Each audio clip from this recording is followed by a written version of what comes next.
Une personne qui se connaît elle-même peut accomplir beaucoup dans la vie, car elle sait dans quelle direction elle doit aller. Le processus de développement n'est pas aussi mixte. Il s'agit ici d'observer une série d'actions systématiques. La connaissance de soi fait partie intégrante du développement et de l'amélioration de la personnalité. Quelles sont les méthodes de connaissance de soi? La connaissance de soi peut être attribuée aux enseignements ésotériques dérivés des anciennes religions et sciences orientales. La place dominante de ces exercices est donnée à la perception qu'a l'homme de sa mission dans ce monde. Se connaître soi-même signifie pénétrer les profondeurs du subconscient et atteindre l'harmonie entre l'âme et la raison. Le chemin de la connaissance de soi est l'unique voie vers la sagesse quotidienne, le bonheur, la prospérité et la compréhension de soi et du monde qui nous entoure. C'est un chemin difficile où les pensées erronées, les stéréotypes, l'opinion publique, le blâme, les dogmes, les préjugés, la méfiance à l'égard de ses propres forces et l'indifférence interfèrent avec beaucoup de choses. En se connaissant elle-même, une personne se rapproche de la puissance de Dieu. Elle est prête à accomplir la mission de sa vie. Une personne qui s'est trouvée et qui a trouvé sa place est amicale, motivée et épanouie dans tous les domaines de la vie. Selon le niveau d'organisation,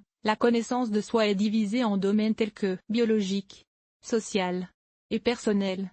Domaine biologique. Ce domaine comprend la connaissance que l'individu a de ses capacités physiques, des caractéristiques de son corps et de ses fonctions. Il comprend également l'étude des changements qui se produisent dans le corps dans certaines conditions et situations. Domaine social. La sphère sociale est la plus étendue et comprend la capacité d'enseigner et de développer des compétences, de s'adapter et de s'ajuster aux conditions environnantes et de trouver un langage commun avec des personnes différentes. Domaine personnel.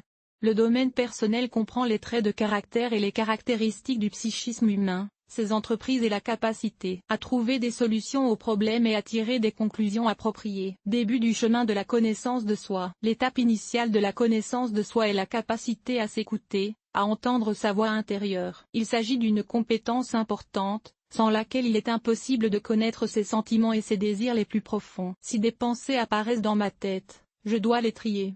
Quelles pensées et à qui elles appartiennent? Souvent, les gens sont visités par des pensées imposées par les opinions et les expériences de vie d'autres personnes, qui n'ont rien à voir avec la réalité. Il faut aussi écouter ses propres sens. Vous devez vous poser la question suivante: comment est-ce que je me sens en ce moment? Bien ou mal? L'ego humain peut intervenir dans ce processus et déterminer une mauvaise réponse. L'ego est un mécanisme qui protège une personne de tout ce qui est nouveau et incompréhensible. C'est à travers le prisme de notre propre ego que nous percevons la réalité qui nous entoure. L'ego, c'est tout ce qui est imposé de l'extérieur et c'est l'expérience que nous acquérons tout au long de notre vie. Notre ego voit tout en termes de mode, de célébrité, d'approbation publique et de reconnaissance. Il nous empêche d'écouter notre propre âme et de comprendre ses désirs. Pour apprendre à écouter ses sens, on peut faire des exercices simples. Pour aller vous promener, vous devez choisir votre propre itinéraire en vous basant sur vos sens. Si votre voix intérieure vous dit de tourner à gauche, vous devez le faire. Si vous ressentez le besoin de changer d'itinéraire en cours de route, ce désir doit être exaucé. En même temps,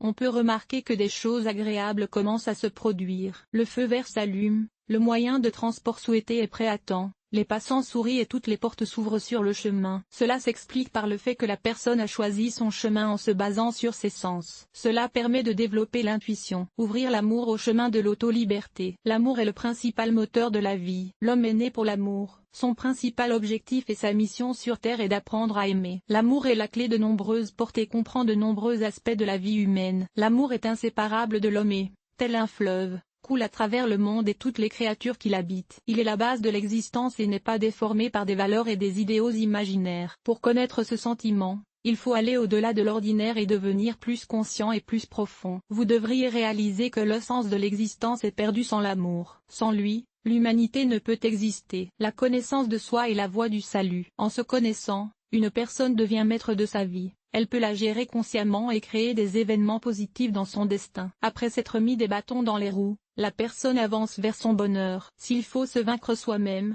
s'il faut se forcer et se persuader de faire quelque chose, c'est que la personne n'avance pas sur son chemin de vie. De nombreux obstacles, déceptions, événements négatifs et personnes désagréables la rencontreront sur des chemins étrangers. Par conséquent, la vie lui signale que ce chemin doit être abandonné, parce qu'il ne mène pas à un but. La plupart des gens ne sont pas satisfaits de leur vie parce que le fait de vivre avec les objectifs des autres, ou de vivre sans objectif, conduit à un état de répression. En marchant sur son chemin, on se débarrasse des peurs irrationnelles, des doutes, de l'insécurité et de l'anxiété inexpliquée, du manque d'espoir et d'une cargaison d'orgueil. Ces émotions entravent le goût de la vie, de l'être ici et maintenant, de la joie. L'illumination vient à la personne qui a trouvé sa raison d'être. Elle se libère des stéréotypes et de l'opinion d'autrui, prend le contrôle de ses pensées et de ses actions et se sort facilement de différentes situations. Il évolue avec son temps et se débarrasse des modèles de pensée. Ouvrez-moi, je suis un créateur en devenir. Chaque personne est dotée d'une créativité inépuisable. Chacun est un créateur dans sa profession, capable de créer de nouveaux chefs-d'œuvre. Par ailleurs, de nombreuses personnes n'utilisent pas leur énergie pour le bien de l'humanité. Cela est dû à l'ignorance. Elles ne sont pas conscientes de leur mission, qui est de porter la bonté dans ce monde. Ceux qui se connaissent eux-mêmes peuvent découvrir beaucoup de choses à grande échelle, voire à l'échelle mondiale. Pour se comprendre soi-même, il faut réaliser que l'individu fait partie intégrante de tous les êtres vivants de la planète. Toutes les personnes et tous les événements sont reliés entre eux par des fils invisibles, d'où le concept de boomerang. Lorsque l'on crée le bien, on le prend en double. Lorsque vous commettez un acte malveillant, vous devez être préparé au fait que le mal rattrapera une personne avec un pouvoir double ou triple. Toute l'humanité se trouve dans un seul flux d'informations énergétiques. Chacun de nous a un dieu, un créateur, un artisan. Pour ressentir cela, vous devez vous écouter, écouter vos sentiments, vos désirs et vos émotions et trouver votre but. Il faut insuffler de l'amour à soi-même et à tous les êtres vivants, se sentir partie intégrante de l'univers et purifier sa conscience. Dans cet état, on devient créateur de son destin. Il n'attend plus l'aide d'en haut, au cas où il ne la souhaiterait pas. Il agit en fonction de son ressenti intérieur et de sa propre compréhension de lui-même. Comment trouver son propre chemin de connaissance de soi? Selon de nombreux sages, le chemin de la reconnaissance passe par les fusions. Les gens ont l'habitude de s'associer au corps et à d'autres choses, telles que la situation matérielle, le statut social et familial. La connaissance de soi a pour but d'aider les gens à comprendre qu'ils ne sont pas matériels. En éliminant les illusions et les préjugés, on ouvre la porte au bien-être spirituel. Celui-ci se situe bien au-delà du matériel. Tout le monde peut être heureux. Le travail quotidien, au rang des différentes pratiques spirituelles, permet de trouver l'harmonie intérieure et le sens de la vie. Méthode utilisant l'observation et la réflexion. Chaque personne est intrinsèquement dotée d'un grand potentiel, qu'elle doit révéler tout au long de sa vie. Pour y parvenir, il faut s'empresser de regarder en soi, de ne pas suivre les conseils des autres, de ne pas chercher des réponses et des indices dans le monde extérieur. Il faut se débarrasser des vieilles habitudes qui font obstacle à la production de ses propres pensées et idées et à la connaissance de soi. Il existe des techniques simples pour devenir plus conscient. Pour commencer la pratique, il faut suivre 4 étapes. Prendre conscience que l'on n'est pas le corps, ni même l'esprit ou les émotions. Pour s'observer de côté, il faut aller au-delà de l'identification avec le problème. Observer les manifestations mentales, sentiments, émotions, pensées, mouvements. Toutes les activités donnent lieu à des réflexions sur le comportement incriminé. La 3e étape se caractérise par le fait qu'il faut beaucoup réfléchir à ses actions et à ses motivations. Une longue observation conduit à un état d'âme pure, qui élimine les pensées inutiles et accroît la concentration. À ce stade, la réponse à la question qui suis-je? Les émotions sont un élément important de notre compréhension de leur nature, mais elles sont un produit de l'esprit et de l'ego qui accompagnent une personne tout au long de sa vie. La plupart des émotions sont inconscientes, tout comme les pensées quotidiennes, les habitudes et les réactions aux stimuli. En restant un observateur extérieur, une personne cesse de s'associer à quoi que ce soit et son véritable moi se révèle à elle. C'est le signe d'une conscience pure. Pour la maîtriser pleinement, cette technique doit être pratiquée pendant longtemps. C'est un moyen efficace d'identifier de nouvelles opportunités et d'apprendre à se connaître soi-même. Technique d'utilisation de la méditation. La méditation est un moyen de percevoir la réalité et la profondeur du monde intérieur. Elle permet d'équilibrer le corps et l'esprit et d'atteindre l'harmonie et la tranquillité intérieure. Pour cela, il existe différentes méthodes de méditation,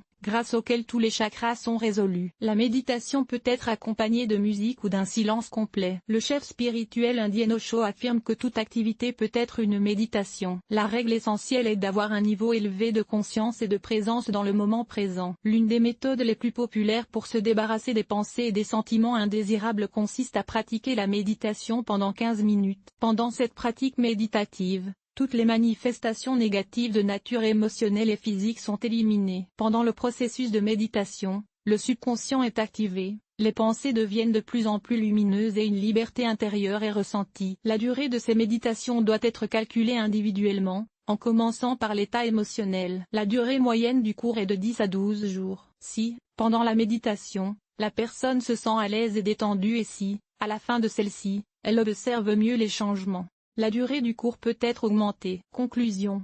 Lorsqu'une personne a réalisé son véritable objectif et atteint l'unité du corps, de l'âme et de l'esprit, elle ressent un regain de force et d'énergie et devient positive et intentionnelle. Les pratiques méditatives conduisent à un état de paix et d'équilibre mental. La personne commence à s'adapter facilement à différentes situations stressantes et ne réagit pas aux stimuli. Une personne devient le chef de son destin, le maître de sa vie. Elle n'essaie pas de changer le monde extérieur, n'attend pas la clémence de la nature, elle change, s'améliore et se développe, atteint ses objectifs. Il reconnaît facilement ses échecs et ses défaites et rétablit rapidement son équilibre émotionnel. La méditation et d'autres pratiques spirituelles aident à guérir l'âme et à renforcer la santé physique et morale. Après avoir utilisé ces techniques, on ne se renferme plus sur soi-même et on élargit son horizon de connaissances. Les études ésotériques reposent sur un tel postulat: connais-toi toi-même et tu connais Dieu. L'âme doit survivre à de nombreuses incarnations. Ensuite, elle s'acquiert et trouve la paix, ce qui est le signe que le chemin sera bien choisi. Pour se développer et se connaître soi-même, il faut être ouvert à toute nouveauté et ne pas s'accrocher à des croyances et des doctrines dépassées. Vous devez affronter vos peurs et les vaincre. Il faut donc ouvrir le voile du secret et trouver sa place dans ce monde. Écoutez sa voix intérieure et orientez-la dans la bonne direction, et vous pourrez accomplir beaucoup de choses. L'article vous a-t-il aidé? Évaluation, 5,5. 5,5 Montant de l'évaluation, 9.